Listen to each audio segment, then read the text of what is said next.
Hi everyone. I thought I'd film this tutorial or show for my envelope punch board, and I'm sure everybody can look these up on YouTube to see if there's other videos out there for this. But I thought it was so amazing that I wanted to show everyone how I've used it, or how easy it is to use, I should say. So I'm starting with a 6x6 piece of paper just because I have this in my stash. It's actually from one of these 6x6 designer pads from my mind's eye that I got on clearance at TJ Maxx for $2. So it's the Darling Deer cardstock paper, and I've just trimmed off the little tab that's at the top, so it's 6x6.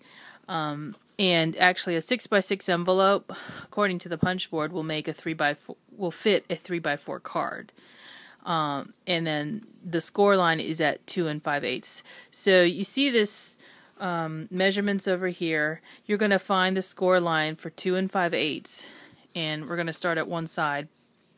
And actually all the directions are right here along the side, which is great. I think We Are Memory Keepers does a great job with how they use their tools, because if you have a cinch binding tool, it's got those directions as well right on the tool, so you never have to keep the paper or cardboard that comes with the packaging to review the instructions if you haven't used your tool in a while. So you find that score line, and there's 2 5/8 right there, and then you just press and punch it. And then there is a scoring tool that comes with it, and I'm going to try and move this over a little bit. And there's the score line right here. So I'm going to score it on a diagonal, just as the directions say. And then what you do is you turn it counterclockwise, and you line up that score line. And it's kind of hard to see on my paper, but I'll show you. You can see where it is because I'm folding it right on that score line. So you line up that score line with this side here, the scoring guide. So I'm going to do that. And I probably chose a very difficult pattern paper to do. But the results are just great. So I'm going to punch it again, and I'm just going to keep on doing that around. And I'm not very good at scoring, but there it is again. Go around two more times. So I'm going to fold that up so I can see where the score line is. Punch it one more time and score it. Counterclockwise. There's the score line. Line it up. Punch it. And score it, and hopefully I've gotten that one. That one looks like I might have gotten off on that, but okay. So there's all the score lines now. They're in. And you also notice that the tips here are very pointy.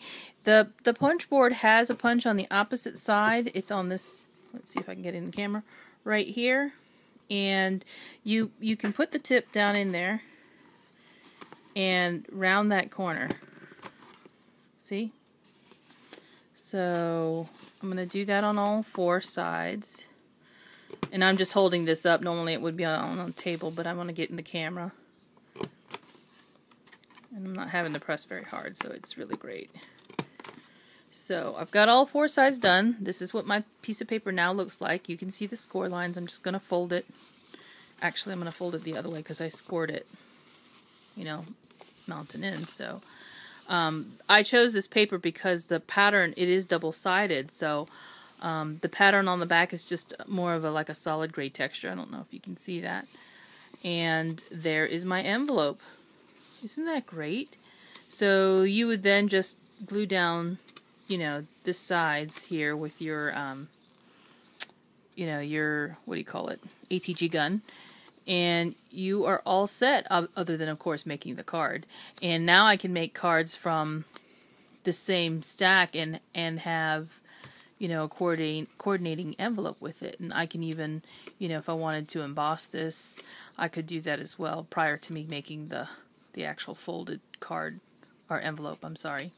So that's my demonstration for the envelope punch board. I hope everybody enjoyed it. And if you have any questions, please leave a comment below. Thanks. Bye-bye.